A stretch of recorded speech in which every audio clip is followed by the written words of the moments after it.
becomes necessary that we should amend Article 341 and 342 by adding after 341 and 342 in the article itself, the Article 341 and 342. At this stage, I will just place and say that what suggestion I am giving, because this is very important, crucial, how to now overcome this situation. Now, Article 341 provides and 342 provides that declaration of certain caste as scheduled caste after an exercise which is to be done looking into social backwardness, educational, economic backwardness. No, but after this, and therefore they are under the Supreme Court judgment of 9 judges, they are to be treated as backward. But to now see that looking into the 5 judges judgment, it requires to be added thereafter that at the end of Article 341, where it says for the purposes of the Constitution be deemed to be scheduled caste in relation to that state or union territory or as the case may be, such specified castes which have been declared to be scheduled caste and scheduled tribes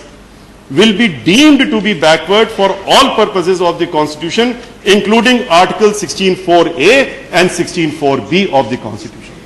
Now, this is my suggestion that if we bring this into this, all this one judgment coming after the second judgment coming, at least this will this exercise will not be required, because it will be provided in Article 341 and 342 itself that they will be deemed to be backward classes for all purposes in the Constitution, including for 16(4)(a) and 16(4)(b). This is with respect to the backwardness. The second is with respect to Article 16(4)(a), where they say ascertainment is to be done. Now, why they say ascertainment is to be done? By reading the word in Article 16(4)(a), they have read the word for interpreting this is that nothing in this article shall prevent the state from making any provision or reservation in matters of promotion and consequential seniority to any class or classes of post in the services under the state in favor of the scheduled castes and scheduled tribes, which in the opinion of the state are not adequately represented in the services under the state. Now, taking these lines, which according to the opinion, in the opinion. Now, this sentence is being used for the purposes for saying that ascertainment is necessary. Therefore, it is, my submission is that which requires to be considered by the House, that this sentence should be deleted. And in place of this, it should be substituted, which in the opinion of the state are not adequately represented in the services under state should be deleted, and in its place, following sentence should be substituted to the extent of percentage of reservation provided to scheduled caste, scheduled tribe in the services of the state. In the service, they are already fixed by all states. It has already been fixed by all the states. For the census. Now, therefore,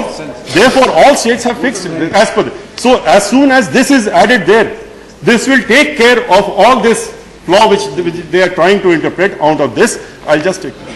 2 minutes more. And on the basis of this, if this is incorporated into this by deleting this issue would be closed for all times to come, and it would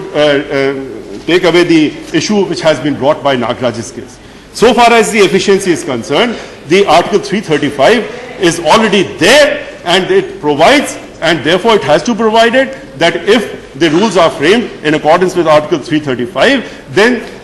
that is sufficient so far as the efficiency is concerned, that it has been determined. Yes. Now, after saying this, yes, I would like, I'll just, before lunch, 5 minutes for lunch, I'll take that time only, that I'll not take further time. I'll take only 2 minutes. I'm grateful. I'm really grateful. हम आपको धन्यवाद देते हैं इस बात का कि आपने हमको पूरा मौका दिया, लेकिन मैं समझता हूँ कि इस विषय पर जितनी बात मैं रख रहा हूँ, ये ज़रूरी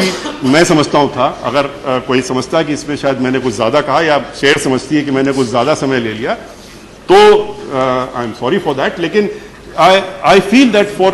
considering and understanding the whole issue, the gravity of the issue, it is necessary that we should look into this. और हम लोगों को अंत में ये नहीं भूलना चाहिए कि किस तरीके से, कैसे ये लोग जो हैं शेड्यूल कास्ट, शेड्यूल ट्राइब्स के लोग किस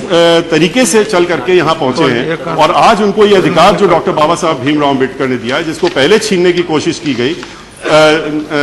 इंदिरा साहनी के जजमेंट के बाद, जिसके बाद पूरे देश में इसको लेकर के लोग आंदोलित हुए शेड्यूल कास्ट, शेड्यूल ट्राइब्स के लिए, और इस आंदोलन को लीड करने का काम किया माननीय श्री काशीराम जी ने और सुश्री मायावती जी ने। उसके बाद ये अमेंडमेंट आया और आज फिर वही सिचुएशन अराइज हो गई है, जिसके तहत फिर से उसी को ध्यान में रखते हुए आज फिर ऐसी सिचुएशन आई जहां पर कि इनके जो राइट्स हैं उनको फिर से आघात पहुंचाने की कोशिश की जा रही है, उनको फिर से छीनने की कोशिश की जा रही है। आज के रोज हम लोग अभी अपनी मानसिकता चूंकि नहीं बदल पा रहे हैं, आज अगर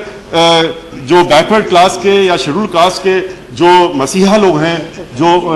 उनके लिए अगर कोई काम किया जाता है या उनके नाम पे किया जाता है, उस पर भी लोग उंगली उठाते हैं, जो दूसरों पे नहीं उठती है। अगर उस कार्य को बनाया था, कोई स्मारक बनाए जाते हैं, कोई जगह बनाई जाती है, तो उस पे तक लोग आघात करने की कोशिश करते हैं, कहते हैं कि इनको यहाँ इसकी जरूरत नहीं है, और बाकी लोगों के संबंध में कभी उंगली नहीं उठती है। लेकिन इसी संबंध में अगर शेड्यूल कास्ट, शेड्यूल ट्राइब्स और बैकवर्ड क्लास के लोगों के संबंध में कोई कार्य किया जाता है तो सभी लोग उठ करके खड़े हो जाते हैं। इस ऐसी मानसिकता जहां पर अभी भी चल रही है, इसको हमको ध्यान में रखते हुए ये जरूरी है कि इसको इस कंडीशन के तहत में जिसमें आज पूरे देश का शेड्यूल कास्ट, शेड्यूल ट्राइब्स के जो लोग एम्प्लॉयज हैं वो इफेक्टेड हो रहे हैं, और खाली एम्प्लॉयज ही, एग्जिस्टिंग एम्प्लॉयज ही नहीं इफेक्टेड हो रहे हैं, वो भी इफेक्टेड हो रहे हैं जो कि अभी एम्प्लॉयमेंट में नहीं आए हैं, जो आगे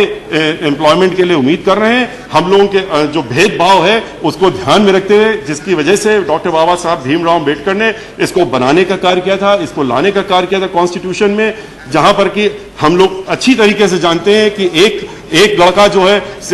पढ़ा है यहाँ सेंट स्टीफेंस में, और एक लड़का जो पढ़ रहा है एक दूसरे स्कूल में जहां पर की बिल्डिंग भी नहीं है, और वहां पर पढ़ करके अपना कंपटीशन में आ रहा है। तो उसका कैसे बराबरी, इस गैर बराबरी को दूर किया जाए, इसको ध्यान में रख करके ही आर्टिकल 15, आर्टिकल 16 इन सारी चीजों को बनाया गया था। लेकिन अफसोस की बात है कि इस तरह के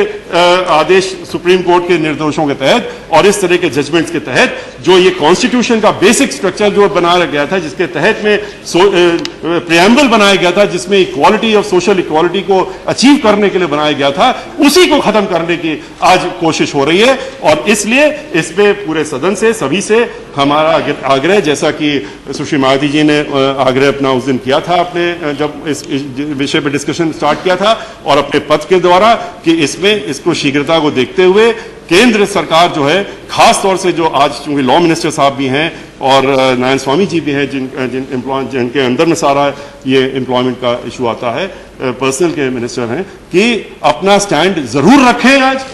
और बताएं कि वो इस जो स्थिति आज, भयावह स्थिति आज उत्पन्न हुई है, जो ज्वलंत स्थिति आज उत्पन्न है पूरे देश में, आज जो लोग शांत हुए हैं, अभी उस दिन से शांत हुए जिस दिन से इस सदन पे ये बात उठाने का कार्य सुश्री मायावती जी ने किया, लोगों ने, पूरे देश के शेड्यूल कास्ट, शेड्यूल ट्राइब्स के लोगों ने देखा, उसके बाद उनको ये उम्मीद जगी है कि शायद पार्लियामेंट में, और खास तौर से चूंकि आपने अर्जेंसी को देखते हुए इस मैटर को बहुत शीघ्र लेने का भी कार्य किया, इसलिए आज थोड़ी शांति जो हुई है, इसी को ध्यान में रख करके इस क्लास में, इस कास्ट में है कि पार्लियामेंट उनके इन अधिकारों की रक्षा जरूर करेगा और इसी सदन में करेगा, इसी सत्र में करेगा। इसके साथ मैं अपनी बात समाप्त करता हूं। आपको धन्यवाद देता हूं कि आपने हमको बोलने का पूरा धन्यवाद।